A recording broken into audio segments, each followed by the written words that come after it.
Eu fui parar a Macau. Bem, a minha casa é Portugal.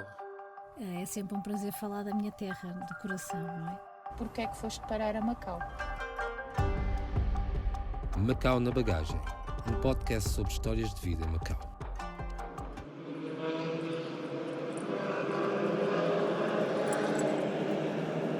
Mas é interessante ver este piloto também. Depois há também o britânico, o Freddie Slater, também um piloto apenas com 15 anos, com muita margem ainda para progredir, e será muito útil para ele a vinda a Macau, tal como eu já referi. Esta Fórmula 4 é uma fórmula muito interessante para quem pretende depois dar continuidade à sua carreira a nível dos fórmulas.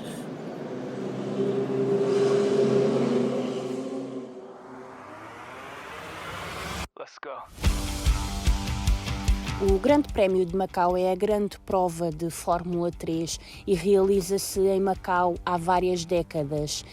A grande parte dos residentes e também turistas já não passa sem esta competição anual que leva a Macau grandes estrelas do desporto motorizado e automóvel.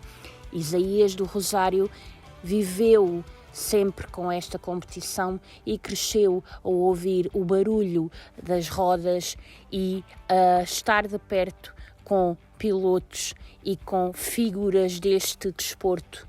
O convidado do terceiro episódio da segunda temporada do Macau na Bagagem é o macaense que vive e trabalha há muitos anos em Lisboa, mas que nunca esquece Macau e muito menos a prova do Grande Prémio. Isaías do Rosário é já conhecido como a voz do Grande Prémio por todos os anos fazer para a teledifusão de Macau comentário desportivo sobre as competições.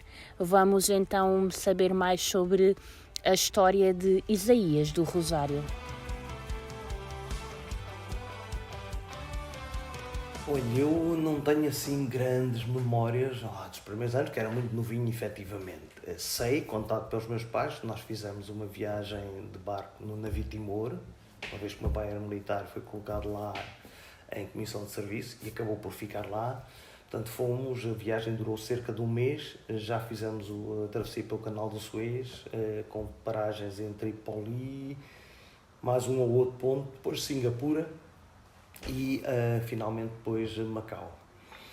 As memórias mais antigas que eu tenho são o meu primeiro dia de escola, no Colégio Santa Rosa de Lima, com 2 anos e picos, onde fui recebido pela querida madre Adolfa Rosa, que já faleceu há uns anos,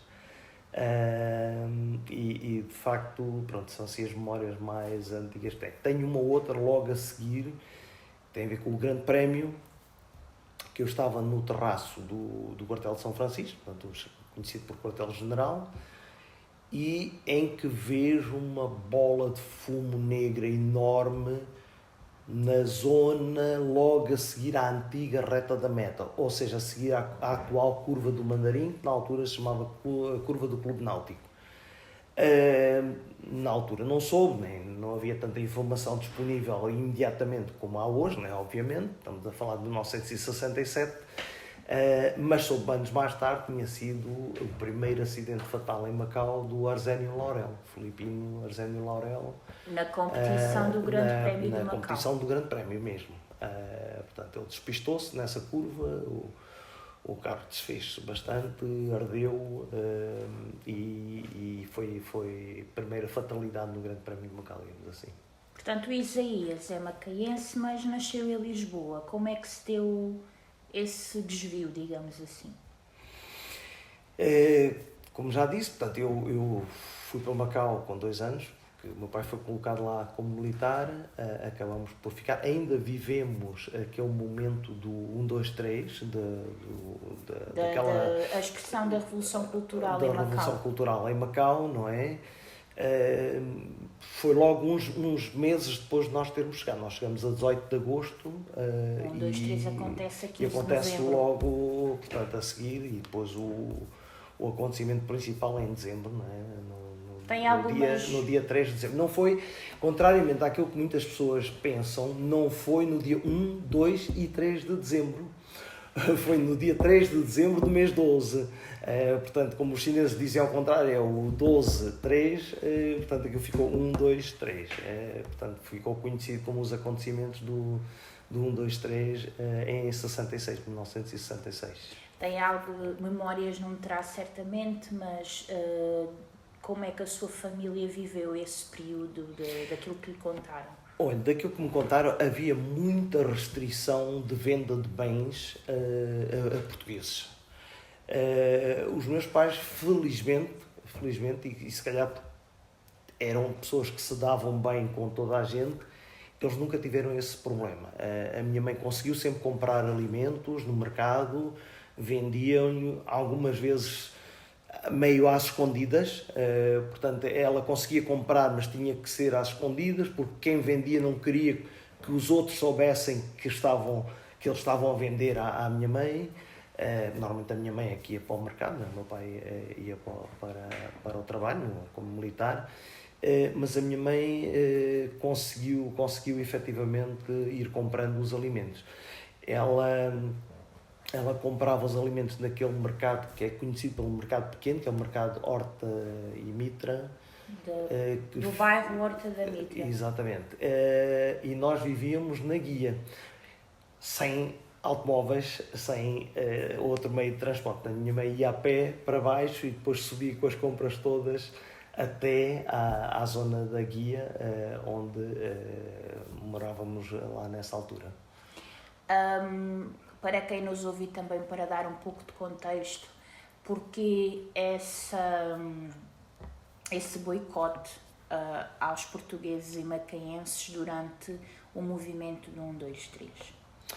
Vamos lá ver, o movimento 1-2-3 teve de certa forma a ver com, portanto, começou com origem na Revolução Cultural, mas estendeu-se a Macau como um movimento contra o colonialismo. Contra a presença portuguesa. Contra a presença portuguesa em Macau. E, portanto, daí que, de facto, havia uma certa boicote à venda de bens aos portugueses. Como, tendo em conta que o seu pai era militar, que memórias guarda dessa vivência dos militares em Macau? Portanto, Macau era destino para muitas pessoas que iam cumprir o serviço militar obrigatório, muitos acabaram por ficar. Portanto, no caso do seu pai, ou partindo do exemplo da carreira do seu pai, como é que era essa vida militar? Eu penso que só há talvez houve dois momentos em Macau em que a vida militar foi um bocado mais complicada, mais delicada, digamos assim, que foi quando mataram o governador Ferreira do Amaral, no não século XIX. Exatamente, portanto, isto foi naquele templo que fica já na zona do bairro Tamanini Barbosa. Portanto, na zona norte da península, onde vive mais a comunidade chinesa. Exatamente, no sopé do Monte de Moá, onde havia um aquartelamento, e depois neste momento, neste acontecimento do 1-2-3, portanto em 1966. De resto, Macau de facto era um sítio pacífico, super tranquilo, a comunidade militar, e não só, bem como toda a comunidade portuguesa, davam-se todos muito bem. Recordo-me imenso de festas que eram organizadas pela Marinha, no Clube da Marinha, nas festas também que havia de Natal, etc., a nível do Exército também, que normalmente eram no quartel-general.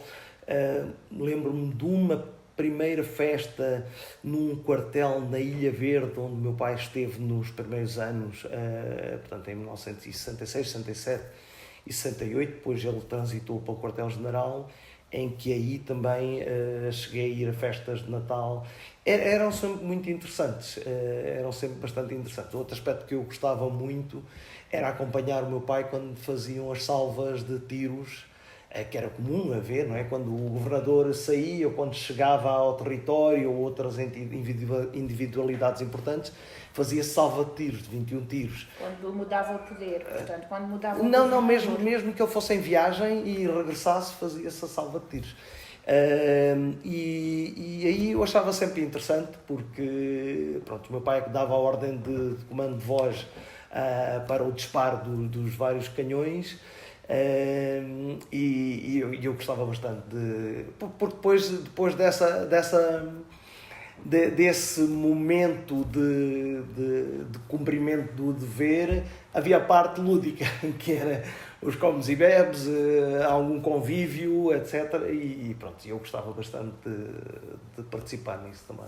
Portanto, Isaías apanha ainda a escola do período do Estado Novo, que também existia em Macau, embora com maior foco na comunidade portuguesa e macaense. Portanto, os alunos de etnia chinesa teriam outro sistema de ensino. Exato. Que memórias recorda desse modelo de ensino? Olha, eu não me posso queixar e eu penso que quem terá vivido em Macau até depois do 25 de Abril não terá notado assim grande diferença. Pelo menos na fase em que eu lá estive, a nível do ensino não notei nada, na vivência diária também não notei nada. Eu fiz parte dos escuteiros da Mocidade Portuguesa, não, mas dos escuteiros que estavam associados também a toda essa fase do Estado Novo, mas não me lembro assim nada de contra ou nada de negativo nessa altura. Eu penso que Macau tinha talvez, por estar bastante distante, tinha ali talvez um estatuto, entre aspas, um bocado diferente dos outros. Acho que sim. Nunca houve propriamente guerras, não é? Não houve guerras em Macau. Não havia aquelas sanções nem restrições de qualquer nível que eu me lembro. Não sei, a nível dos adultos se a coisa seria diferente, mas eu como criança, pelo menos a nível escolar, não via nada de transcendente. Não havia, aliás, não havia separação de sexos. Nas salas de aula vocês tinham de ter a imagem de Salazar e do Presidente da República. Nem me lembro disso. Nem me lembro de alguma vez ver a imagem de Salazar. Tínhamos o crucifixo, acho bem, tudo bem, não vejo mal nenhum nisso. Mas não me lembro de haver imagens de Salazar nem do Presidente da República. Pode ser lápis de memória da minha parte, mas de facto nunca vi. Ou pelo menos não tenho memória disso. E o que é que uma criança da comunidade macaense fazia nesse tempo, nos tempos livres? Divertíamos no bairro. A vida para além da escola era muito de bairro.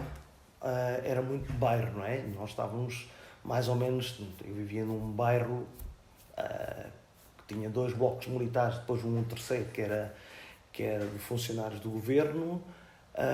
No resto da avenida praticamente não havia nada, depois eram barracas onde viviam os chineses e, portanto, não era muito vida de bairro, digamos assim. Era no bairro, era na rua que nós brincávamos, nos quintais. Claro, depois explorávamos um bocado Macau, não é? Quer dizer, nós não logo enquanto éramos muito novos, mas a partir para aí dos 12, 13 anos, já corríamos a cidade inteira, gostávamos muito de ir para a guia, onde havia os túneis da guia, íamos para lá divertir um bocado, íamos andar de bicicleta também por vários pontos de Macau. Era interessante, era uma vida bastante agradável. Onde é que ficava o seu bairro? O meu bairro ficava na entrada da Avenida Rodrigo Rodrigues, portanto, ao lado da Estrada de São Francisco, e era logo no início, portanto, depois, anos mais tarde, foi construído o edifício do Jaelai, muito mais ao fundo, e talvez tenha sido depois daquela primeira zona inicial da Avenida Rodrigo Rodrigues, o primeiro edifício construído em tijolo digamos assim, nessa avenida. Porque não havia mais nada, do resto eram tudo barracas de zinco, pronto, onde viviam os chineses em todos os terrenos que pertenciam à STDM. Não é? Falando dessa questão dessas habitações precárias onde vivia a comunidade chinesa, falamos na sua maioria de refugiados que tinham vindo da China continental, que estavam ilegais em Macau e que habitavam bairros de Lata, essencialmente. Eu penso que sim, não tenho a certeza, mas fiz amigos lá. Eu tenho um dos meus melhores e maiores amigos, faleceu agora há pouco tempo, e que eu conheço desde a década de 70, morava precisamente nessas barracas. Não havia grande convivência entre eles e nós, mas esporadicamente aparecia um ou outro que não se importava de conviver connosco e pronto. E nós também, de certa forma, aprendemos a falar chinês com naturalidade no dia-a-dia, né?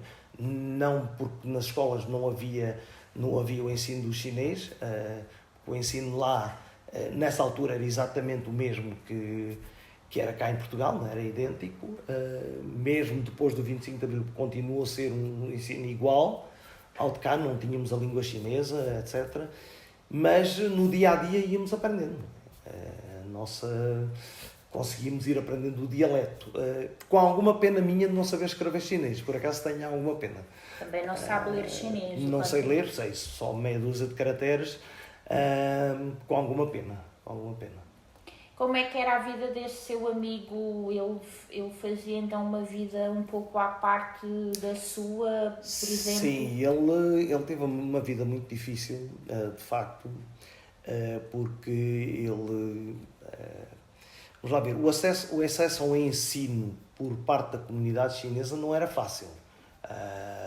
E principalmente quem não tinha poses monetárias, muito menos.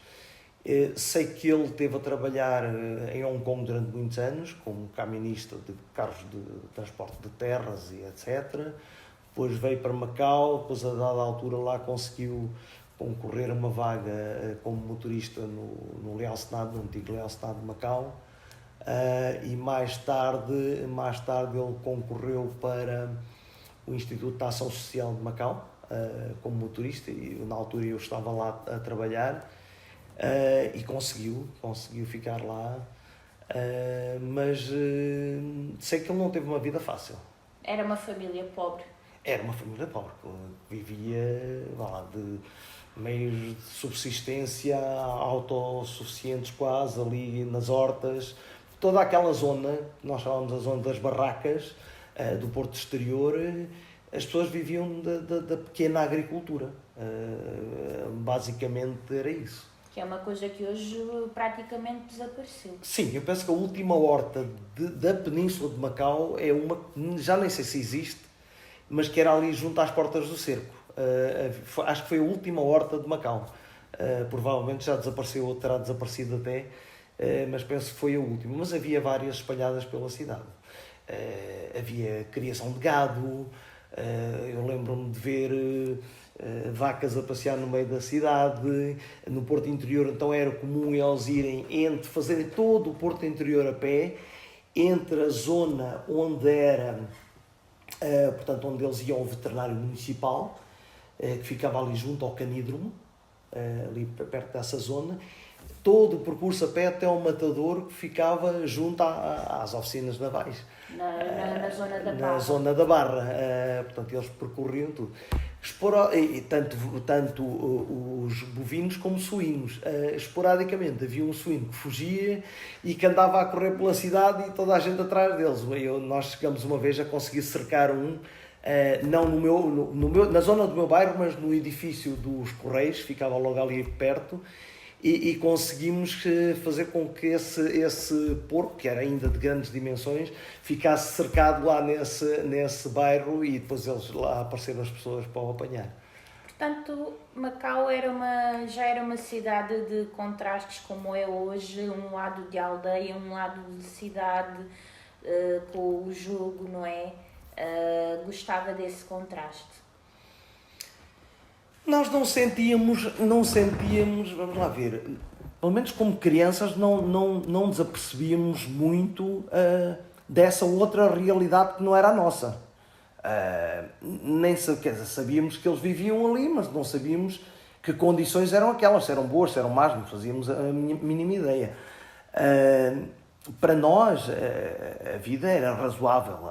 Obviamente que o meu pai, pelo menos como militar, e ele começou como cabo, não ganhava mundos e fundos, e teve que fazer muitos sacrifícios e gerir muito bem a economia para nos conseguir dar uma vida melhor e nomeadamente até alcançarmos o ensino superior, não é? Que não era fácil também para eles.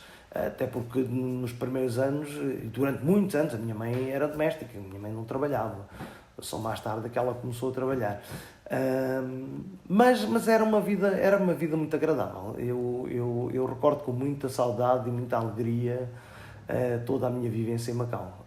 Aquela que eu ainda considero a minha terra, não é? Apesar de ser lisboeta e morar aqui, e gosto muito de Lisboa e gosto muito de Portugal. Não comparo, nunca comparo. Para mim Portugal é Portugal, Lisboa é Lisboa, Macau é Macau. Eu lembro-me quando vim para cá estudar para a universidade, havia muitos colegas meus aqui de cá que perguntavam então, o que é que achas disto comparado com Macau, não sei o quê, e eu sempre dizia que cada um tem os seus aspectos belos e aspectos negativos. Portanto, há o bom e há o mau em tudo. Nós devemos olhar para aquilo que é bom e o que é mau serve de experiência, como eu já disse. Em que ano é que o Isaías veio para Lisboa estudar e o que é que estudou? Olha, eu sempre tive uma paixão, isto para enquadrar um bocado essa sua pergunta, eu sempre fui um apaixonado dos automóveis, principalmente do desporto motorizado. Isso tem a ver com um aspecto importante, se calhar. Eu morava num sítio em Macau, naquele bairro militar, no início da Avenida Rodrigo Rodrigues, que era a única abertura para automóveis durante o Grande Prémio de Macau. Portanto, quando se desenrolava o Grande Prémio e o circuito era fechado, na hora de manhã, cedo, e depois à hora do almoço e ao final da tarde, era o único sítio onde eles abriam durante um determinado período para os veículos poderem entrar e sair. E além disso, antes mesmo da construção do Hotel Lisboa, que aconteceu em finais da década de 60, havia já naquela zona uma série de pensões e vilas com bastante espaço exterior para estacionamento de automóveis. E muitas equipas normalmente ficavam ali alojadas durante o período do Grande Prémio com espaço para os carros, porque não havia paddock permanente, não havia boxes permanentes, portanto normalmente os carros estavam espalhados pela cidade e ali era a zona de maior concentração de automóveis de corrida, equipas, etc. E eu adorava vê-los a preparar os carros de competição e estava sempre de volta deles e aprendi muito, só por observação aprendi muito. Isto para dizer o quê? Eu cresci a gostar imenso da engenharia mecânica, nunca quis outra profissão. Normalmente os miúdos associam profissões a fardas, como militares, polícias, bombeiros, médicos, etc. Eu nunca. Eu disse sempre, eu quero ser engenheiro mecânico. Desde miúdo que tinha essa paixão pela engenharia mecânica. Não consegui vir logo, eu apanhei uma fase um bocado conturbada da mudança do sistema de ensino. Portanto, a transição depois do 25 de Abril para o 7º e 8º ano de escolaridade, etc., onde a maior parte dos professores, tanto cá como lá em Macau, não sabiam bem qual era o programa, não sabiam bem quais eram os livros. Apanhamos uma fase assim um bocado conturbada. E eu, após o 12º ano, já no 11º, eu comecei a trabalhar no 11º e fazia o 11º à noite, e o 12º também eu fiz à noite, e depois tive ainda mais 5, 6 anos a trabalhar em Macau, até um dia ter tido a oportunidade para concorrer e vim para cá fazer o curso de Engenharia Mecânica. Vim no ano letivo de 89-90, também foi um ano conturbado, porque devido às greves dos professores, só no dia 5 de janeiro é que saíram as colocações, portanto, janeiro de 1990, e as aulas começaram uma semana depois. Eu estava a trabalhar, tive pedido demissão, tive tratado de uma série de coisas. Cheguei cá no dia 20 e qualquer coisa, entre tratar de alojamento, de matrículas, etc. Sei, só me lembro de que fui a uma primeira aula de desenho técnico e na segunda tive um teste. A minha sorte foi que eu tinha tido uma ótima professora de geometria descritiva no liceu, na altura, no secundário, no 10º ano, e aquilo que eu estava a dar aqui naquele primeiro semestre de desenho técnico era o que eu já sabia de há muitos anos antes, mas ainda estava aqui tudo na memória e safei-me, entre aspas, bem nesse teste. Como é que Macau era encarada na altura? Portanto, era um território, já se sabia que ia ser a transição em 1999, não é? Como é que os seus colegas o tratavam? Como é que havia interesse em relação a Macau? Havia curiosidade? Os meus colegas daqui, está-se a referir os de cá? Os de cá, nessa altura não se falava muito.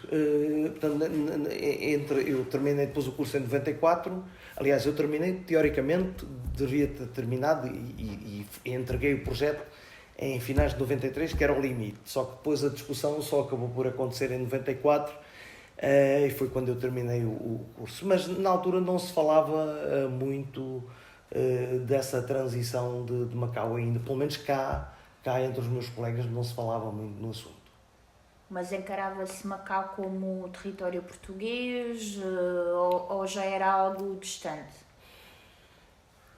Encarava-se Macau como território português, apesar de a sensação que eu tenho é que Macau era conhecido nos meios políticos, mas não na sociedade portuguesa. A sociedade portuguesa ignorava um bocado Macau, ou nem sequer tinha grande conhecimento.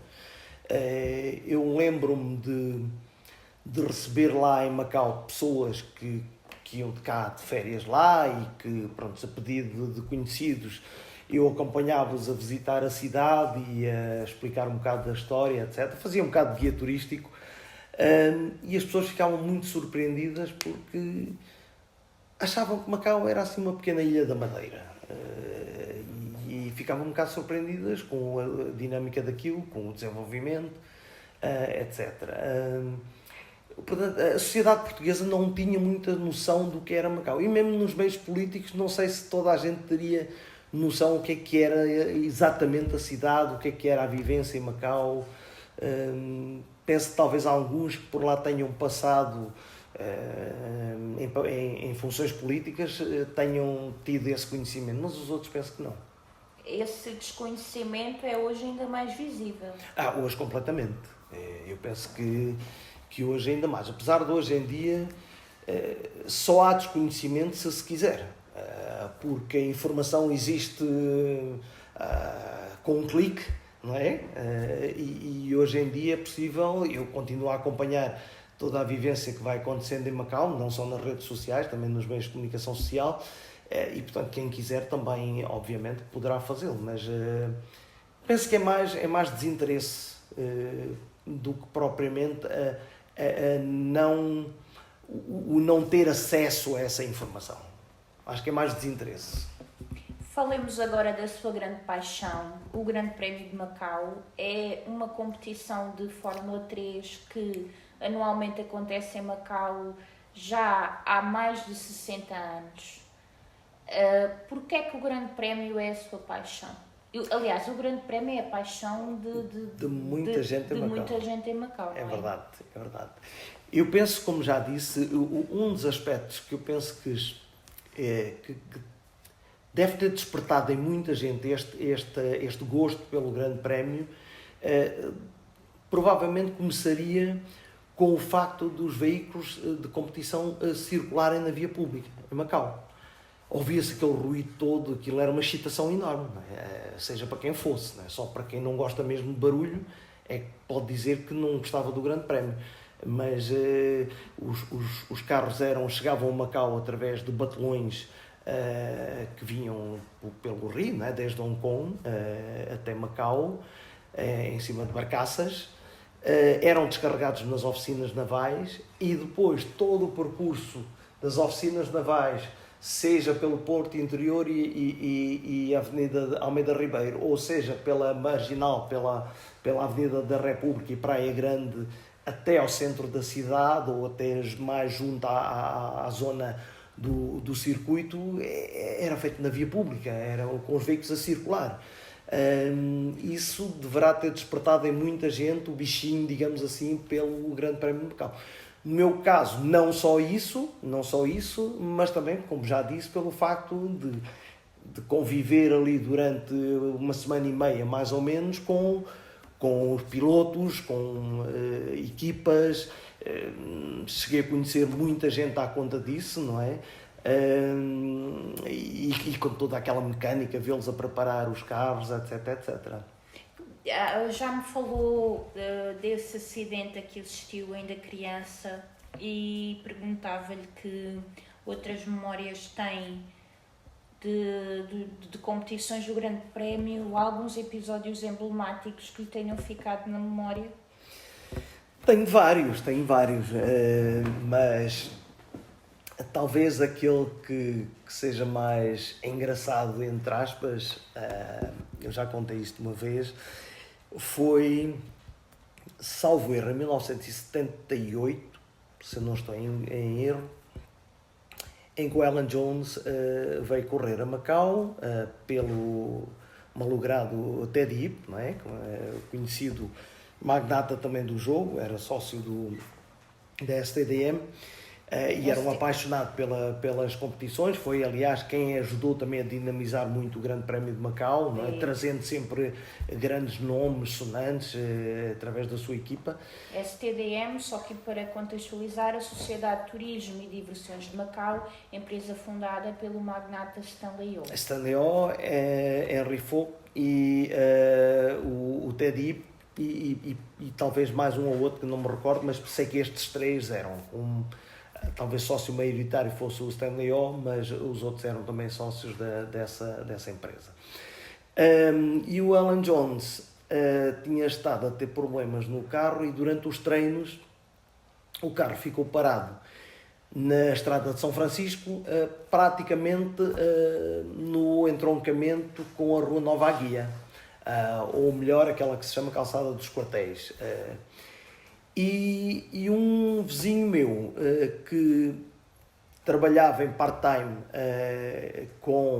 na oficina permanente do Teddy em Macau, o Nuno Santos, ele veio ter comigo acompanhado de um mecânico britânico, veio ter comigo, e eu morava ali junto ao circuito, não é?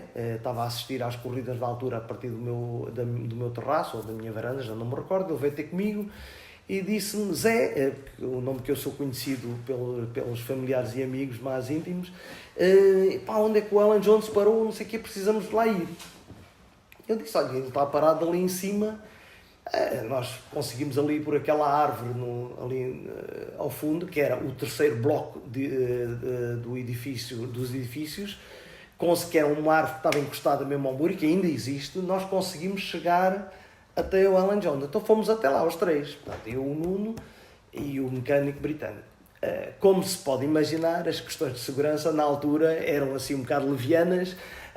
Ninguém se preocupava demasiado com esse aspecto da segurança. Estivemos ali em conversa amena com o Alan Jones. O mecânico inglês viu que não tinha nada a fazer porque não conseguia resolver o problema da avaria que ele tinha, e desceu a árvore e voltou para as boxes, e eu fiquei lá com o Alan Jones e com o Nuno em amena conversa.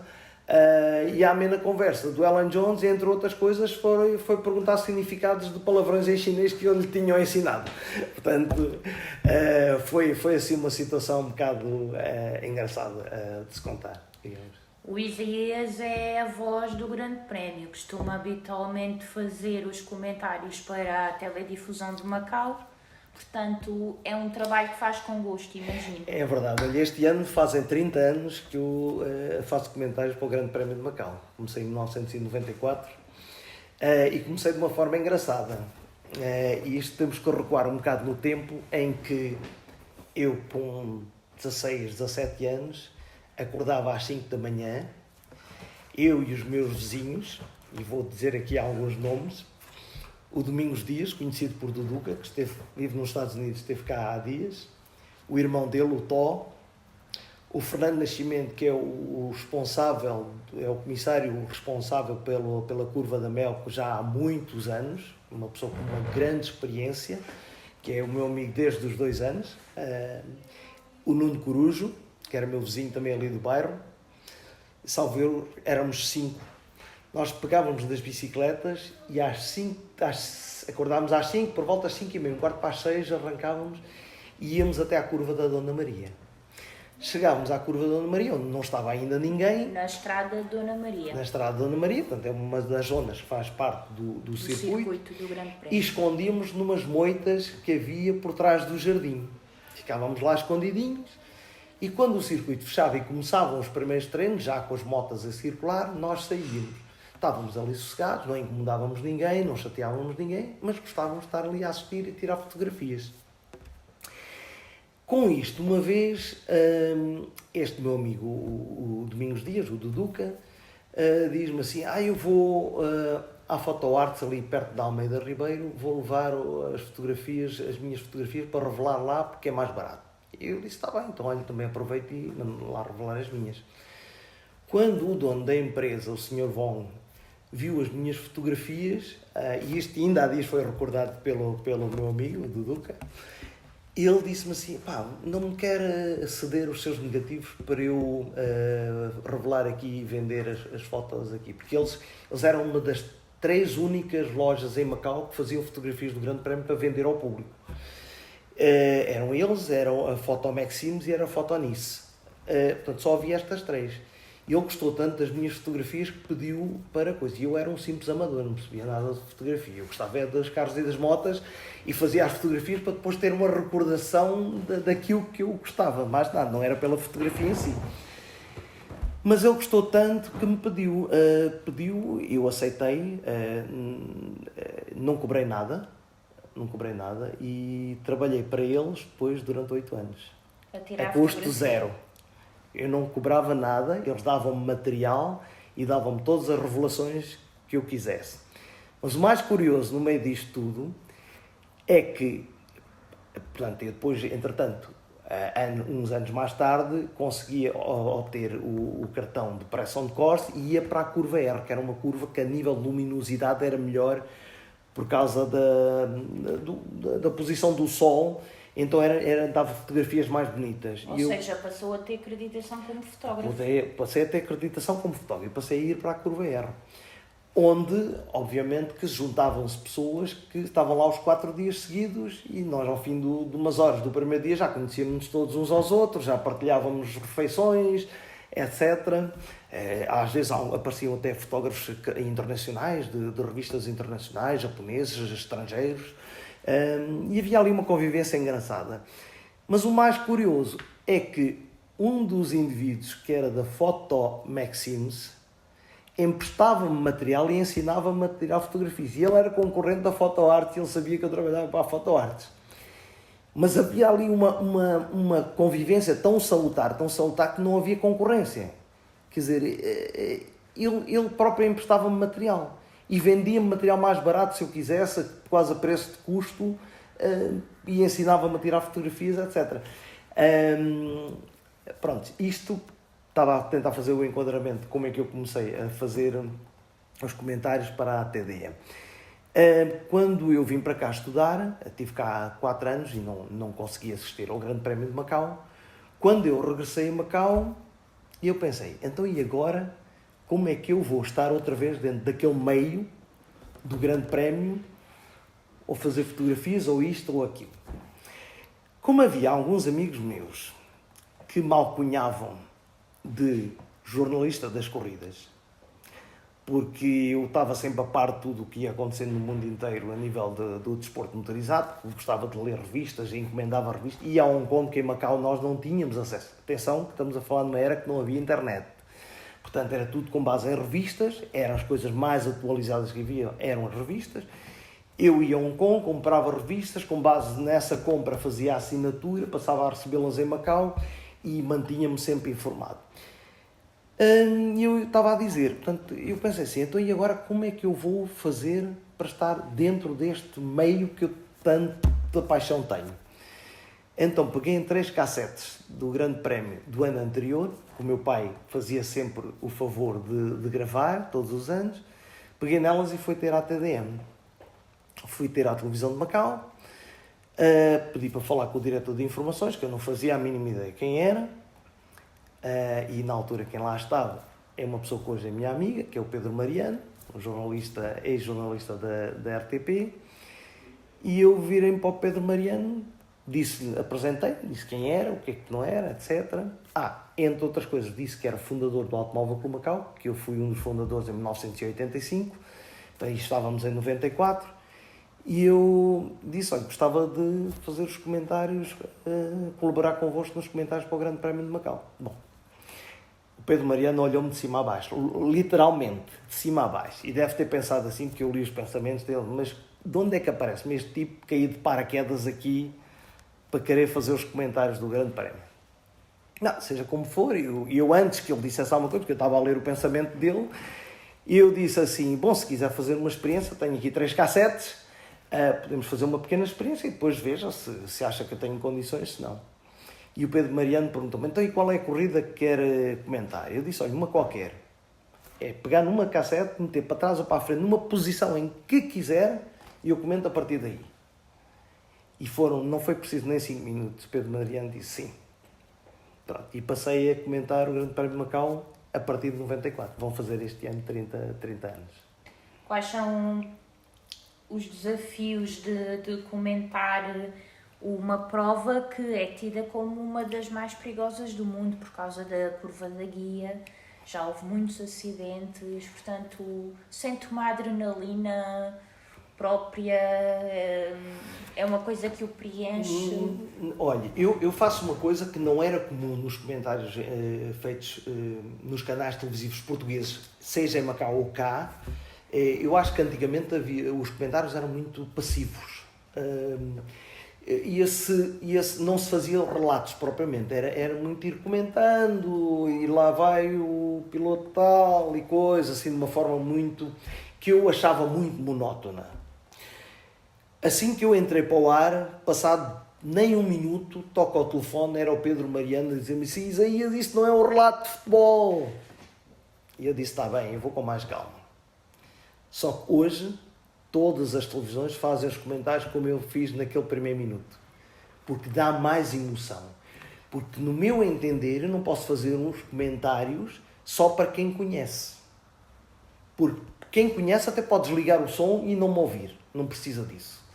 Eu tenho que criar emoção, tenho que criar expectativa naquelas pessoas que não são propriamente conhecedoras, não são propriamente fãs do Grande Prémio e tentar cativar nelas o estarem atentos à televisão, aos acontecimentos que estão-se a desenrolar na pista. Eu até sei que se um piloto vai atrás do outro numa determinada zona do circuito, eu posso começar a antecipar, ele agora vai ter que andar colado, e se ele conseguir sair bem da curva da Mel, que ele no Hotel Lisboa poderá eventualmente. Vamos aguardar que isso aconteça. Criar ali uma certa expectativa, fazer com que as pessoas, que o público, a audiência, fique colada à televisão a tentar ver se vai acontecer aquilo que eu estava a tentar antecipar. Eu penso que é isso que faz com que a audiência cresça, porque senão são sempre os mesmos. São aqueles que já conhecem, aqueles que gostam de Grande Prémio e esses que vão mantendo. Felizmente eu tenho tido sempre um feedback muito bom por parte da comunidade portuguesa e macaense em Macau, aqueles que me ouvem, porque gostam todos os anos. Mais ou menos nesta altura, setembro, outubro, já me começam a perguntar, então este ano vens? Aliás, já começaram a perguntar, vens este ano? E pá, estamos à espera que tu venhas para fazer os comentários, porque as pessoas gostam efetivamente de ouvir os meus comentários, e depois eu também falo um bocado da parte técnica, também é importante, portanto, a nível de afinações, a nível de preparação dos carros, as especificações dos carros, etc. E como falo chinês, eu às vezes consigo também nos pilotos locais, tanto os de Hong Kong, Macau, etc., consigo obter alguma informação adicional. Normalmente nessas corridas de apoio não há muita informação nos livros que a organização distribui. Isso acontece sempre nos pilotos internacionais, mas os locais não é? E eu consigo essa informação nas boxes e falando com as pessoas, e depois consigo sempre mais informação para a audiência. O Isaías vai com frequência a Macau, muito por culpa também desse comentário que faz habitualmente no Grande Prémio, mas é um macaense que vive à distância da sua terra natal. Como é que olha para a Macau de hoje? Olha, eu para já vivo à distância fisicamente, porque mentalmente estou permanentemente lá, até pelos contactos vou tendo. Macau é interessante. Eu não vejo que, obviamente que mudou muito a nível físico, Macau, a nível comportamental, os primeiros anos foram um bocado críticos, porque foi a vinda de uma nova sociedade chinesa que não estava habituado à forma de vivência de Macau. Mas penso após a transferência da administração. Notou-se um bocado disso. Mas eu penso que neste momento não. Eu penso que quem já está em Macau, e eu falo daqueles chineses que são do continente chinês e que agora estão a viver em Macau, já habituaram-se a tipo de vivência em Macau. E acho que há uma vivência bastante salutar e bastante interessante entre as várias comunidades, seja ela a filipina, por exemplo, que já ultrapassou notoriamente a portuguesa, a própria portuguesa, onde se inclui, obviamente, os lusodescendentes, os macaenses, os chineses de Macau, aqueles que nós consideramos como sendo de Macau, e os outros que estão há menos tempo em Macau. Acho que já há uma sempre, aliás, Macau sempre foi uma terra de tolerâncias, não é? Por exemplo, a nível religioso, sabe perfeitamente que houve uma convivência sempre muito salutar e muito respeitosa de umas religiões para as outras, não é? Por exemplo, nós quando temos as procissões católicas em Macau, a sociedade normalmente tende a manter algum silêncio até passar a procissão nessa zona. Se nós vamos a um templo, também obviamente que temos o respeito por esse templo, seja ele budista, taoísta, aquilo que for. Penso que há uma tolerância muito interessante em Macau a esse aspecto e que se reflete depois na sociedade, na forma de vivência da sociedade. Acho que sim. O que é que Macau significa para si? Muita coisa. Muita coisa. Por um lado tenho pena de não estar a viver lá, mas não conseguia estar em dois lados. Tenho a minha família cá, tenho a minha mãe e a minha irmã mais nova lá em Macau. A minha mãe, infelizmente, com uma situação de saúde muito debilitada e grave, mas Macau continua a ser a minha terra. Apesar de neste momento ser um território sob administração chinesa, um território, uma região especial da China, mas obviamente continua a ser para mim, o sítio onde eu cresci, com algum saudosismo. Eu confesso que, por exemplo, quando estou em Macau, as zonas mais novas de Macau, o Cotai, aquela zona do Porto Exterior mais recente, não me diz muito. Portanto, onde estão os casinos? Onde estão os casinos, os novos hotéis. Não sou propriamente frequentador dessas zonas. Não... Quais são as zonas que mais gosta? Eu gosto da cidade, da parte velha da cidade. De Alcenado, Almeida Ribeiro... Toda essa zona entre Almeida Ribeiro, digamos, e talvez o Mercado Vermelho. Mercado Vermelho, o Mercado de Almirante de Lacerda. Toda essa zona mais antiga é a zona que eu mais gosto de Macau. Continuo a gostar mais. O Isaías é de uma família macaense, família Rosário, portanto conhece as origens da sua família? Não, olha, eu vou corrigir um bocadinho. Eu de macaense só tenho pó, como eu costumo dizer. Até porque eu defino o macaense como um estado de espírito. Um estado de espírito. Para mim, acho que é a forma como se faz a vivência das pessoas é que para mim define um macaense. Um indivíduo de sangue português ou de outras partes quaisquer, ou mesmo chinês, mas que viva de uma determinada forma, é isso que eu defino o macaense. Eu não tenho nada de sangue chinês. Os meus pais são da Índia portuguesa, da mão. Após a invasão da Índia, o meu pai veio para Portugal, onde esteve cá cerca de 4 anos, 3 anos e tal, 4 anos. Eu nasci cá e com 2 fui para Macau. Obviamente, por ter ido tão cedo e ter vivido lá o resto da minha vida, praticamente, até adulta já, sinto-me parte daquilo. Vou lá uma vez por ano, tento sempre ir uma vez por ano, essencialmente por 2 razões. Uma, para estar com a família e amigos, porque é a única altura que eu consigo estar com a família e amigos. E com os amigos, infelizmente, não consigo estar com todos, porque são tantos. E pelo Grande Prémio, obviamente. Pelo Grande Prémio, que continua a ser a minha paixão. Essa saída de Damão, portanto, a Índia portuguesa era composta por Goa, Damão e Dio. O que é que os seus pais lhe contaram desse episódio da saída de Damão? Olha, o meu pai teve sorte. O meu pai teve sorte e ficou eternamente grato àquilo que ele chamava o comandante dele.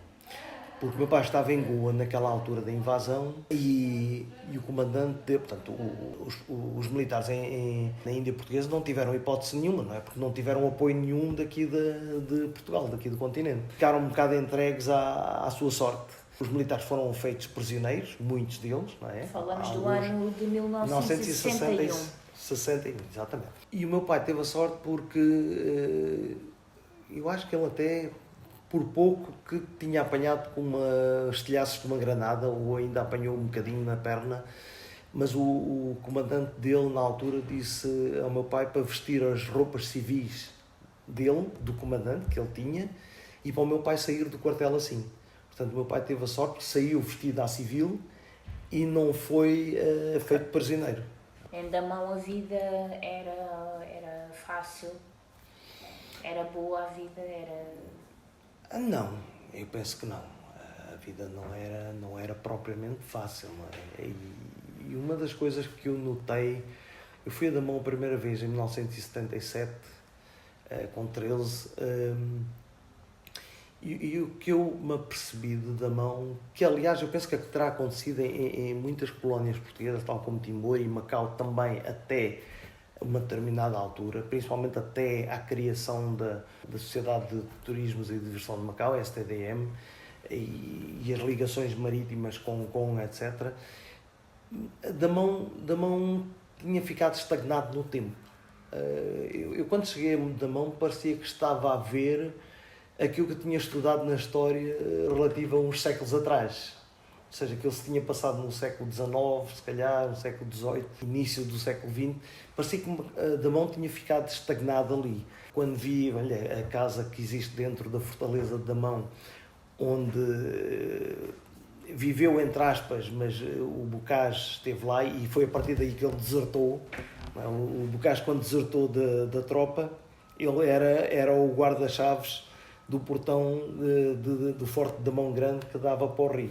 O que eu vi foi que, e de certa forma foi o que eu senti em Macau durante muitos anos, que parecia que tinha estagnado um bocado no tempo. Falta de investimento público? Sim, diria que sim. Eu, digam o que disserem, acho que a STDM, na altura, os primeiros casinos em Macau, do Stanley Ho e os seus sócios, trouxeram outra dinâmica e começaram a trazer outro desenvolvimento à cidade de Macau.